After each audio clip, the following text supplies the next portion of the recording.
Welcome back to the Ancient Enemies. You're here with Jeremy and my co-host. Ben.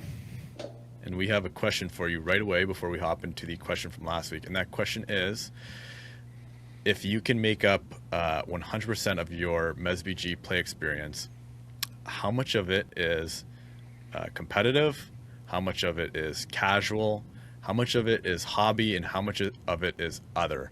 So if you'd say, okay, when I go to tournaments, or when I go to tournaments, I'm always playing competitively. So I'm a very competitive person. I'm 50% competitive. I like playing at home too with my buddies, and so I'm 20% casual, and then I really enjoy the painting and, let's say, terrain building, or just listening to podcasts, or whatever it is about Middle Earth. Whether maybe you have a blog, maybe you do your own podcast.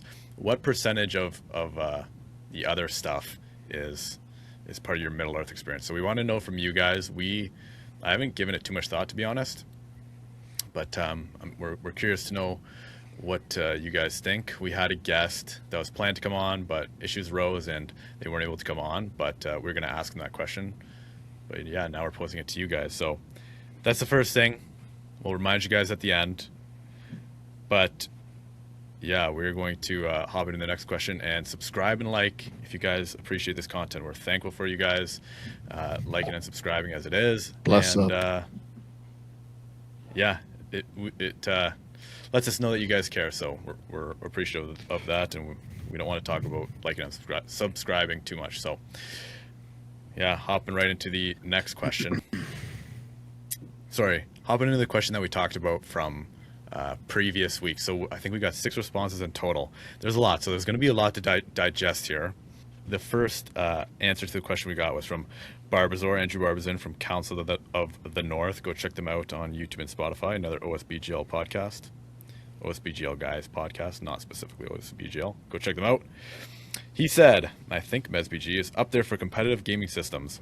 It can be played to a very high level because of the high skill ceiling, but it's also great fun to play casually, narratively. We split our events up into 80, 90s, and 100s, so you get all different competition levels. We have a comment here from Mr. Mike Schalk, and he starts off with a quote. In the words of Jean-Luc Picard, MesBG is a game where it is possible to commit no mistakes and still lose. Which I thought was a fantastic take. And he says, I think playing the game competitively just means that you're making decisions that are well informed, strategically sound, and advance the likelihood of you scoring objectives. MesBG is about understanding how to maximize your odds in each fight and putting yourself in advantageous positions. Even so, you can do all the right things and still lose, but that's dice for you. By the way, some of the parts are cut or summaries, so not exact word for word. But yeah, Mike makes a good point there. We'll touch on that in a second. Get your thoughts on that. Valkarmine 8536 says, I think it's a competitive game. I just think the community is just so generally positive and friendly / relaxed. It doesn't always seem that way. Most people will give you grace if you forget things. I like that take. Robbie Carroll 5383 said, I think MesBG is definitely competitive simply for the amount of armies and unit types available and the combinations you can make. In saying that, this edition feels a little bit like rock, paper, scissors, and he gives one of his experience of the rock, paper, scissors type experience in the game, which I've definitely had before. I know, Ben, I'm sure you've had too. Lots of us probably had. John Young commented, and he said, while MesBG is competitive and skill usually decides games, there's a meaningful amount of randomness that can allow a less experienced player to steal a win. More randomness generally means less pure competitiveness. Unlike chess, where luck plays no role and experience almost always wins barring a serious blunder. Overall, I think this is good for the game. It allows skill expression for the competitive players while giving new players and casual hobbyists to always have a fighting chance. And the last question was from Chris Weens or Wines. Gonna have to figure that out. We're gonna have to talk to you at an event, Chris. The Council of the North still can't figure it out either, I think, so that's okay. You corrected us on the ponies are found in the Battle of Bywater. Thank you for that. Yeah, we appreciate that comment. We make mistakes all the time. Obviously, we're humans, and we'll continue making mistakes, so don't take our word as fact all the time. The rule book is king, obviously. Yeah, so thank you for that correction. Then he has a long post here. I'm going to read most of it. He said, "As for the competitiveness of the game, I think it's hard. It's a hard question to answer. Most of the discourse around MesBG is focused on the competitive scene because competing players are invested in discussing it, and tournaments provide good opportunities to get out and play, whether you're casual or competitive.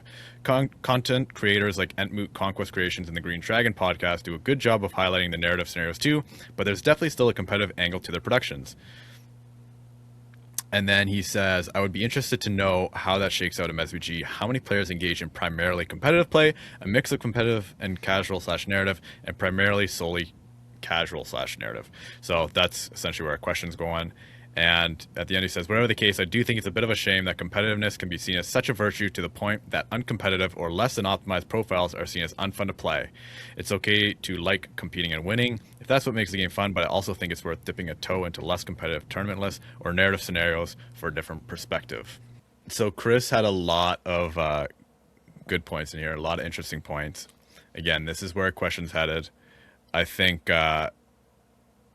especially the last paragraph there about unfun. You think about something like the cave troll. I mean, we're both culprits of that, right? We're like, okay, the cave troll was on a 40 mil, now he's on a 50 mil. It definitely makes him worse, and his profile kind of sucks. So it's kind of like, he's just unfun to play. You don't want to play him. But that being said, this is what our question now is based off of what's the percentage? What do you like narrative? Do you like casual? We want to know. So got that inspiration from that comment. So thank you for that again, Chris. I really liked Mike introducing that quote, the Jean-Luc Picard quote, "MSBG is a game where it is possible to commit no mistakes and still lose." And John Young brought that up too. Hypothetically, you could be the quote unquote best player in the world, and you do everything right. Like Mike said, you're trying to align probabilities. You align all the best probabilities, yada, yada, yada. And you just roll a 1 on every single one of your dice. Like, the odds of that happening obviously are astronomical, but it could happen. So, like kind of most of what the comments were saying, it's competitive, and Barbazin made a good point too, how you it can be played to a very high level because of the high skill ceiling, which I think is essentially, the idea that kind of what Robbie said is there's so many lists and different combinations that you can do where you can build a good list, but you still need to know how to use the list.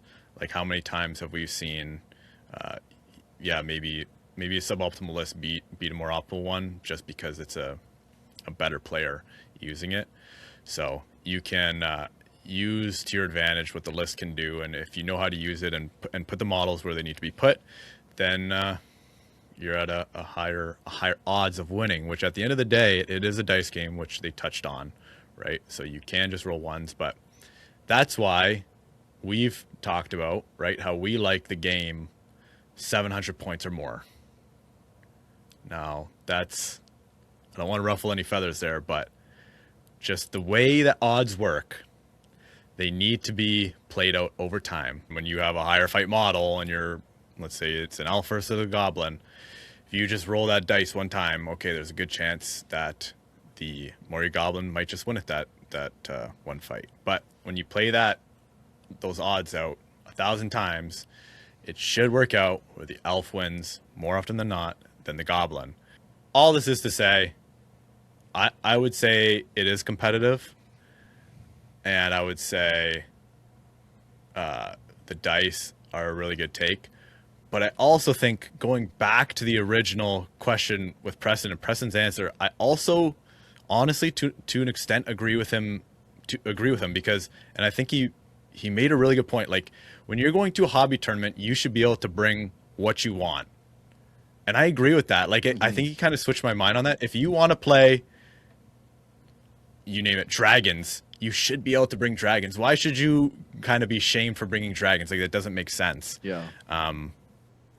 And it's such a weird little, it's a fine line, but you should be able to bring dragons. Why not? You're just playing with your toys. So if they're so good, then is it competitive? Like, I think there are the skews within MesBG that, like, what's the word? Like, they do almost like make it not competitive. Like, as I would say, as a whole, MesBG is competitive, but there can be like these outliers that really mess with the game. And I think Preston has a point. But yeah, I've been yapping a lot on that. But do you have any other thoughts on that or no? I agree. It is competitive. Like, dice even out. So You got to align probabilities, yeah. Yeah. Probabilities and odds. All right, so moving past that question again, thank you for the responses. The episode for today is glitter or gold? Is it glitter or is it gold? Tolkien has a quote. gold or glitter.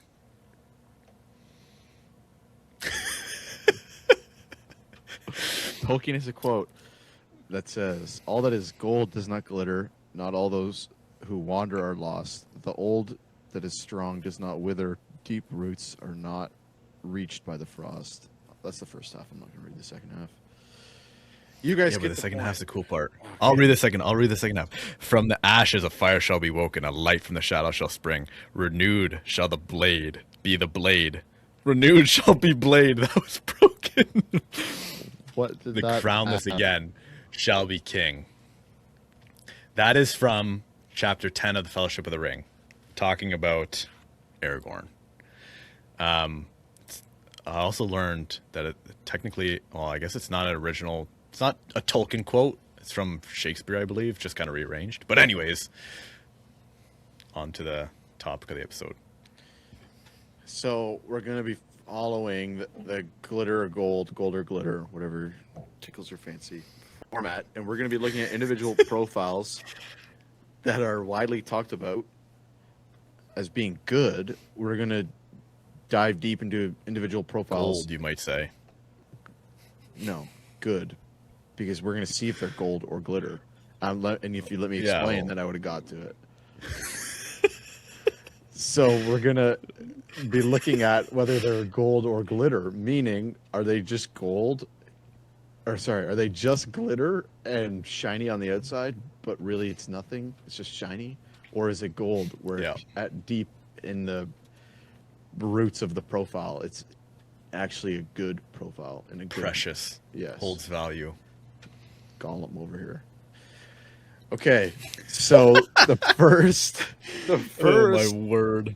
profile we're going to be looking at is Durin, the king of Khazad-dûm. So, to get right into it, Durin has a 5-inch move. He's fight 7. He's shoe value. How many 4 points is plus. I will get there. 170 points. He's 170 points. He's strength 4. He's D9. He's 3 attacks, 3 wounds. He's courage 4 plus, intelligence 4 plus, 3 might, 3 will, 1 fate. He's fearless. He's a leader Khazad guard. He has heroic challenge, defense, strike. He has exquisite mithril armor, so it adds 4 to his defense rather than 3. He has Durin's axe, so it's master forged 2-handed, and he gets a free reroll on the dual roll. And he has the Ring of Durin, so he gets to reroll his priority roll. He has the Crown of Kings, so whenever he takes a wound on a nat 6, the wound is prevented. He also has the Horn of Zaraxical, which gives him terror. It's also a regular warhorn, a unique warhorn, and he's fearless. He's got lots of stuff. All right, so I'm taking the side of Durin's just glitter, and Ben is gold. Now, we don't I know I'm necessarily gold, always. but I think that Durin is gold. Yeah. Okay. So, so I'm going to be pointing out all of his weaknesses. Now, sometimes we actually believe this. Like sometimes we'll believe that the hero is just glitter and not gold. But sometimes one of us is just going to be playing the devil's advocate, and you know what? Maybe you'll be able to tell, maybe you won't. But I think that Durin is glitter. Now, maybe I don't actually think that. I'm telling you, maybe I'm lying, but I'm playing the devil's advocate here, okay? So I'm going to make my kind of case. This is just a friendly discussion. Again, at the end of the day, this is all subjective. So we're just here to have a good time, yap about profiles, and whether we think they're gold or glitter. So Durin's move 5 to start, okay? Garbage. Okay. Garbage dwarf legs. Classic dwarf issue is getting anywhere. And whenever I've played with Durin, this is a huge issue. Not only is it a huge issue for the army, but Durin, sure, you can list all these things. Okay, he's got the mithril armor. Durin's like, okay, I don't care. If he can't get into combat, it doesn't matter. Okay? Like, bros can just get stuck behind the line and not be able to get anywhere. So that's one of my first cases for, why he's glittery. The other points are he can't be mounted. So it automatically makes him a target for mounted heroes.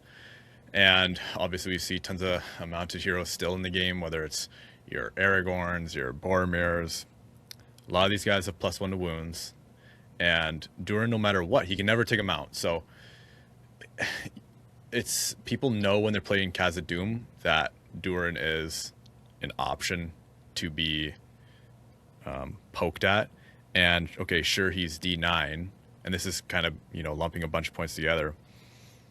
Sure, he's D9, but a lot of these heroes have +1 to wounds. So again, you're thinking about your Imrahils on the charge with the lance, Boromir on the charge.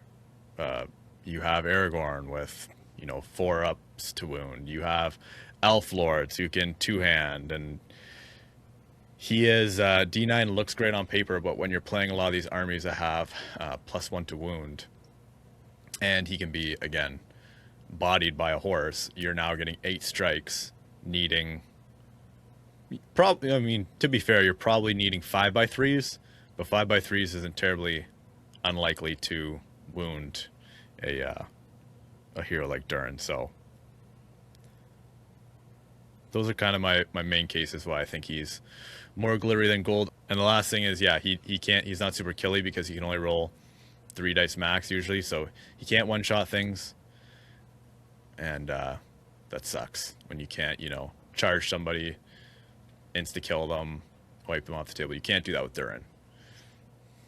What do you think's so great about him?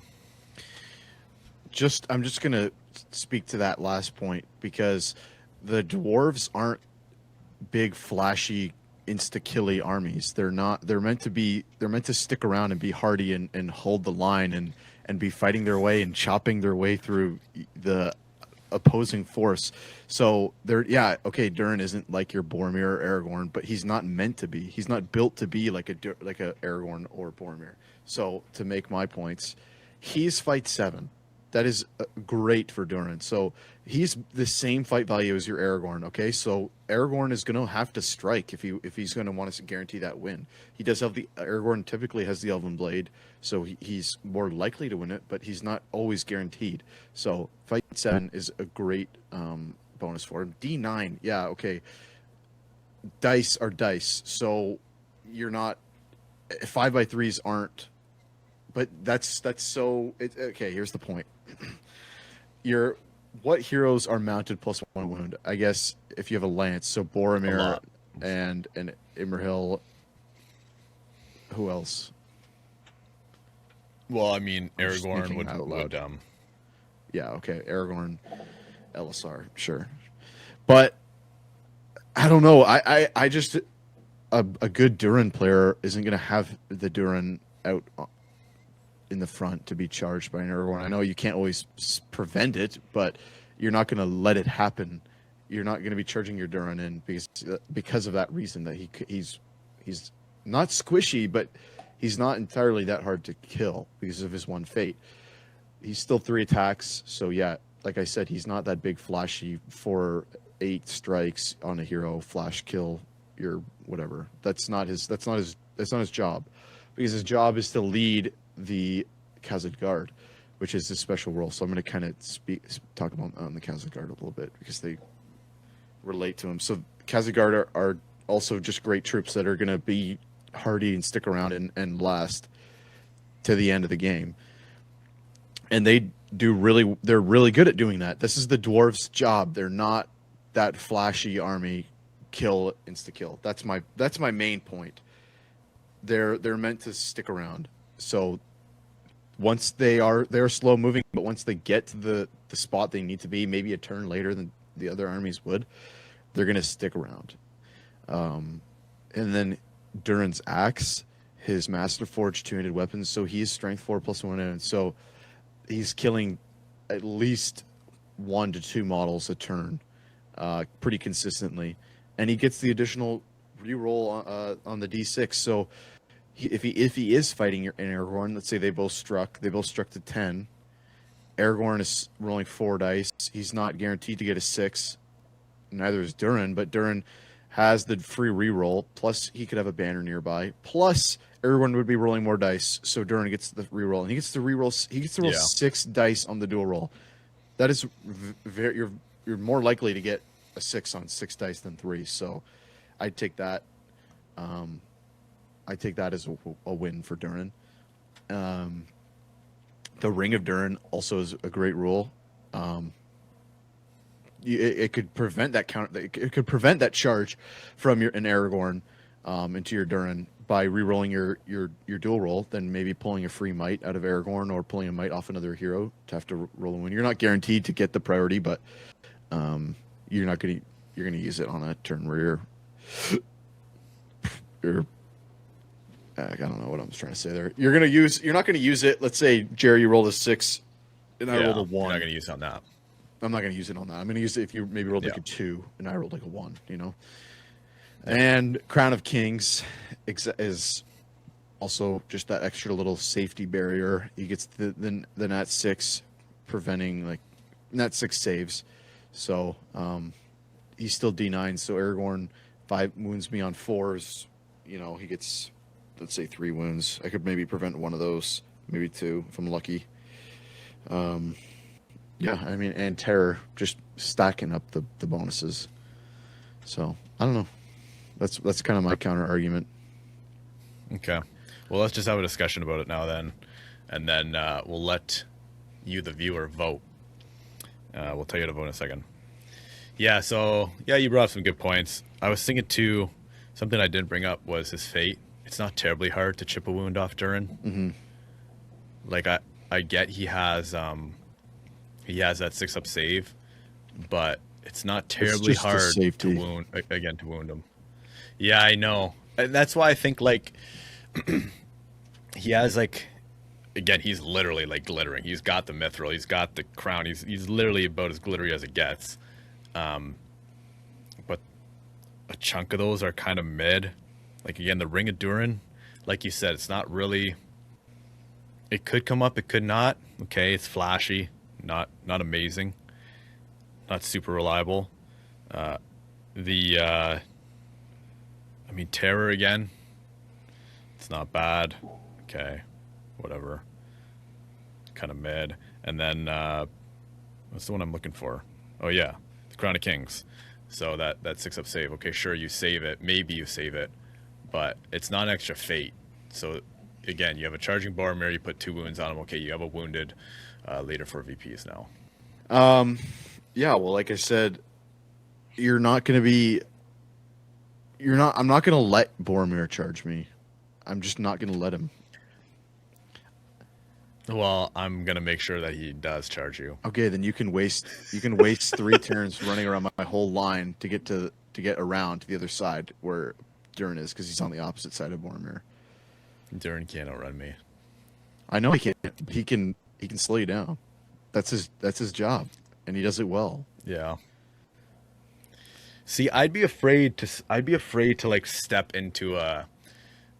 I feel like Durin should just be able to step into like an Aragorn and be like, yeah, okay, you can win the fight and try to wound me, but you won't. But here's the thing. Let me give you this hypothetical. I'm playing Kingdom of Khazad-dûm, and you're playing Men of the West. Yeah. Casually at home in your basement right now. We're playing. Yep. I've got 16 Khazad-guard, all with Hearthguard, with Durin, and I've got, let's say, a Dwarf King with some Dwarf Warriors and Rangers. Are you going to charge your Aragorn at my Durin with all my Hearthguard surrounding me? Or are you going to go after maybe the Dwarf King with the it depends on the Warriors? It really just depends on what's supporting me. If I can get into, I'm not gonna like make sure. Well, you're I'm playing not Band of gonna. the West, so you've got Tin Cans, maybe Legolas and Gwyherd. Yeah. I'm not gonna like dive in knowing that there's Kazagard right behind me trapping me. But if I can swing into Durin, why not? Like it's just kind of like okay, he's D9. I'm wounding you on 4 ups. Like I think high D armies are a little. Again, you think of well like Army of Erebor, Aragorn right? They is got +1 to though. wounds, Yeah, they do. It's true, but we're not right? looking at that right There's a now. lot of like +1 shenanigans. You have usurpers, which are +1 to wound against heroes. You have like what else? It's like everything seems to have a +1 to wound. Yeah, but that's a point against every hero. You could make that point. Yeah, yeah, I know, but like Durin's like the pinnacle of like I'm D9 and I have a 6-up Fury save and I have all these fancy rules. Yeah. And I'm a whatever. He's 170 points, so you want him to be doing work or doing something, right? Like you want him to be saving you leader VPs. Yeah. Which I would argue somebody like an Elrond would do a better job. Right? Yeah. With like yeah. Vilya or something. I don't disagree with that. But Durin is your only way to take Kazagard in the list. Yeah. So Yeah. and I don't know. I just think it's so because Kazagard are D7 and their bodyguard fight 5. That's supporting Durin. I don't know. It's just so good. I don't know. He's just gold to me. He's just gold. He just is because. Okay. What were you gonna say? I was just gonna say, well, you think he's gold? Let's wrap up on that note. Sure. Wrap up him. All right. All right. So if you want to, and we're gonna do this for the next profile too. We're gonna do one more profile. I'm not saying he's perfect. I'm just saying I think the gold outweighs the glitter. He's There's not the best there. profile in the game. He's precious. He is, yeah, Smeagol. It's precious. Okay, so the way you guys are gonna vote, if you want to vote, you can answer the question, or you can vote too. You can do both, one or the other, whatever you want. You don't have to do anything if you don't want. But if you want to vote, just write down gold or glitter. So write down either just gold or just glitter in the comments, and then we're also gonna put a pull up on Spotify, so you can also vote there. And then I don't know, maybe like 2 weeks, we'll add up all the votes, and we'll see who came out on top. If people think that Durin is gold or just glittery. If you vote gold, like the video. If you vote glitter, subscribe. Oh, the mind games. If you, yeah, and if you're, yeah. All right. The next profile we have up is Elrond, Master of Rivendell. And I'm going to list out the profile. I'm taking the side of gold here. Ben's taking the side of glitter. Now, again, I'm gonna say this. Maybe we both think that Elrond's gold. Maybe we both think that he's glitter. For the sake of this episode, we're each taking a side, and hopefully we're going to be able to get some guests on who will actually 100% take one side or the other. But currently, Ben might think he's gold. I might think he's gold, but Ben's taking the side of glitter for Elrond. I'm taking the side of gold. So I'm going to read Elrond. 170 points. 6-inch move. Fight 7. Shoot value 3 up. Strength 4. D7. Attack 3. Wounds 3. Courage 3+. Intelligence 3+. Might, Will, and Fate 3. He's got Hadafang and Vilya. His special rules are Expert Rider, Terror, Woodland Creature, Foresight of the Eldar, so he gets to roll a die at a d6 at the beginning of the game, and then those are the points that he can use to adjust priority. And Lord of the West. His heroic actions are Heroic Channeling, Heroic Defense, Heroic Resolve, Heroic Strike, and he has Wrath of Bruinen and Renew. For those of you who don't know, Hadfang, this is a unique elven hand and a half weapon. Additionally, a model wielding Hadfang gains a bonus of +1 to wound when making strikes against a spirit model. Vilya, you get to reroll your fate. And Lord of the West, you can reroll a single d6 when making a dual roll. Additionally, you may reroll a d6 when making 2 wound rolls. And Wrath of Bruinen is cast on a 4-up. It's a range of 3. And Renew, is 12 inches, and it's a 3-up. Wrath of Ruinin is all models within 6 inches suffer a strength 2 hit, knocked prone. Sorry, 3 inches. It's a range of 3. Suffer a strength 2 hit, drone riders, all that shenanigans. You can look it up if you're interested. And renew, you can target somebody and they regain a wound. So Ben, you can discuss why you think he's glittery. Okay. So, obviously, on paper, Elrond looks super solid, like a solid gold bar, even. But there are a few things, gold flakes, almost glittery, you could say, about Elrond. Number one being his horse is just a regular horse, so it's just a D4 horse. Oh, true. Okay, So it's easily killable, easily taken out by like a Haradrim bow. You know, I've seen it happen. I've done it before. I've killed a horse easily. Another thing, Elrond is not Horse Lord. So that horse takes a wound, it's gone, and Elrond is left struggling to his feet among the dust. He rises from the dust potentially, or he could even be thrown. Yeah. He's 190. He's 190 points. 190 with the horse. With the horse. So then now Elrond is on his butt with nowhere to go but on his feet. On his butt. Okay? So those are 2 points. One other point is Wrath of Bruinen casts on a 4+. Jer, you have played Elrond so much casually and you played him in tournaments. I think Wrath has popped off like 3 times total. On a 4+, yeah. It's just that it's not like a 3+. It's, I don't know, because it's a 50-50, but I've seen it. It's 50-50, but I've seen it maybe like 70-30. 30% yeah, go, that's what it feels like for not. sure sometimes. And I think that's mainly because you only have 3 will, so you have to be careful with your will spending. If there's another caster, you're probably going to want to save your will to resist, and he's got no way to regain the will other than resisting on a natural 6. You get it back, but not like, I'm just going to use Brogir for example. He gets the free will when he casts on a 6. Why does Brogir have that and not Elrond? You know, I don't know, just to make his casting that little bit more threatening, like his Wrath of Ruin that little bit more threatening. Those are just my main points just to begin with. Fair enough. You have some good points there. So I think because again, I'll just say you can't argue with the fact that he is fight 7 D7 mounted, 3 attacks, 3 wounds. I'm just going to say that right away. Yeah, that is good. Yeah, he has a very solid stat line. Like, you look at that stat line, it's everything you want. 333 is, I think, what makes him, what maybe takes him from that. Where did we put him in the tier list? Did we put him in A or S? A tier. A tier. Who's top of A? High A. I was gonna say it's got to be high A. Top of A. High A for sure.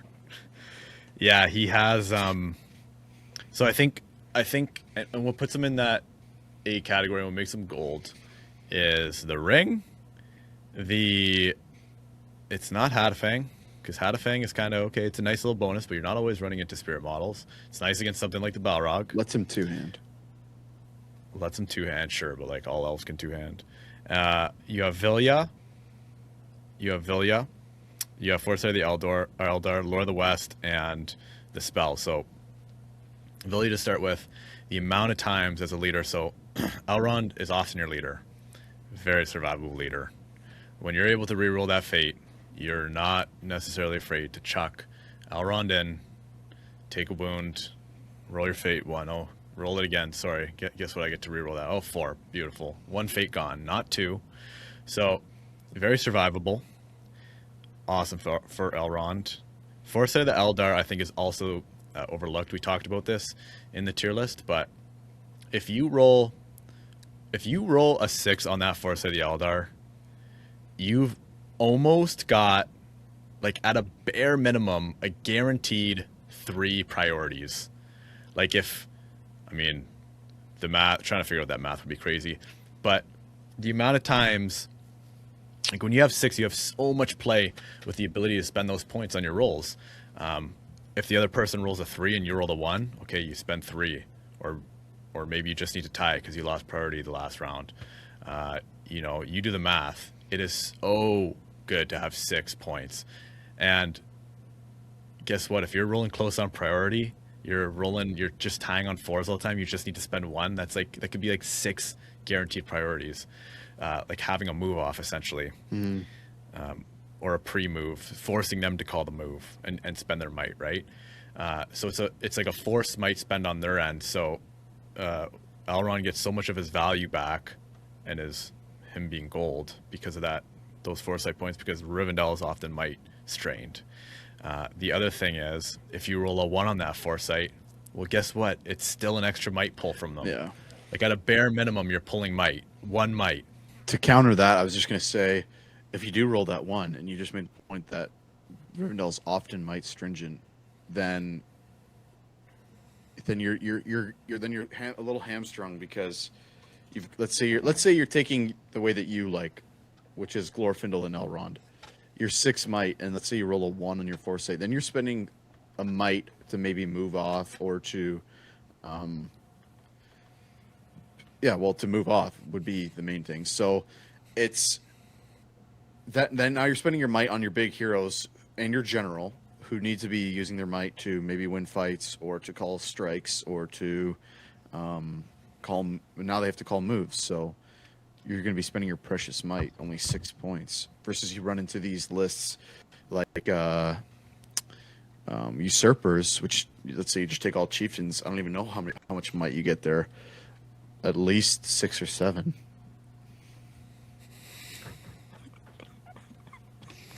All right. So moving past that, you cut off my time to discuss here. We have a discussion. You've been yapping enough. So the last 2 things: Lore of the West, potentially one of the best rules in the game. It's got to be in the top 5. Being able to get that extra reroll, like a free banner, and then rerolling to wound makes them killy. I mean, the other thing that's slept on with these elven lords, is 2-handed plus 1 to wound. The amount of times you can just 2-hand going into a fight and get the natural 6, and now Elrond's killy fairly often, especially with Lore of the West. You could be rolling up to 5 dice with a banner. 4 on the charge, plus Lore of the West, 5, plus banner, 6. Yeah. So very high chance again, the 6 being killy. The last thing is the spells. So this has definitely flipped some games for me. And they're just good. I mean, you talked about like it is a 50-50, but the thing is I believe Magic is better this edition. And when you can channel, which you can, you're not afraid to channel at least one, the one that you want to go off, and just channel it against troops. So good chance of getting a Wrath of Bruinen off, doing a good chunk of damage, and then having your elves be able to go in and attack prone model, so they're doubling their strikes. I don't think I've ever used Renew in a game, and I think it's just because Wrath of Bruinen has so much value. But I mean, that's why I think he's gold. So now's your time to discuss. Okay. Well, I'll just add this on to the Magic, since you're talking about it. Because he's only 3 will, and you want to be casting Wrath, or even Renew, mostly Wrath. He's also not resistant to magic, which doesn't make any sense. Because, now you've got 3 will, you're going to be needing them to spend to resist against, let's say, a Saruman, who's pretty common to run into. Or Galadriel. Lothlorien is very popular in the OSPGL. So, or Celeborn. You're going to be needing that will to resist. And now, let's say Galadriel casts a Transfix on a 6. Probably going to want to spend 2 will on that. Let's say you don't get the 6. You have to might it. Now you're down to 1 will. You got to save it to resist spells. And you're not going to be able to cast at all. In a lot of That's a true games. point. That is true. I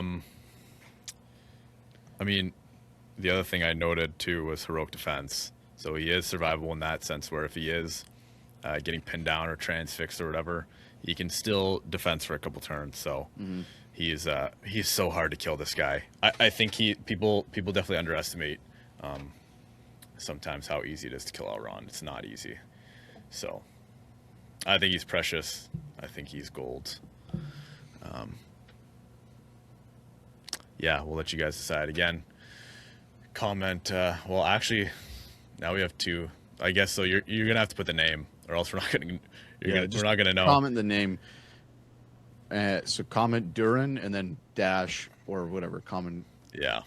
Durin Glitter or gold, and then Elrond Glitter or gold. Whatever. And I wonder if we can put two polls up in Spotify. If not, we'll just put one, and the rest will have to be from YouTube. But yeah, so that's our Golden Glitter episode, I believe. Just some last minute housekeeping here. We have a tournament that we're hosting on the 28th. What? Today is a good day. Today is a good Go day. hosting that tournament. So if you're OSBGL, check out the Facebook. Definitely check out the event pack. This is a custom tournament with some custom banners. So custom crafting for the banners, hopefully. Custom abilities. And so maybe we'll talk about that and get that podcast out to you. We'll talk about the event maybe a little bit. Chat about that. Should be a good one. Other than that, there's a couple tournaments this weekend. I don't think there's anything. Actually, there's a bunch of tournaments coming up in March, but we'll touch on those when we get there. And remember, what percentage of MesBG are you? Are you competitive, casual, hobby, painting and all that, / other? What are you? 20% competitive, 20% casual, 60% hobby, or 50% hobby and 10% terrain? What is it? Let us know why. We want to know why. It's a very open answer. So yeah, we're curious, and we'll there are wrong talk about answers. your responses. They are wrong, yeah. No wrong answer. Alrighty, I think that's it. Peace, guys. Bye.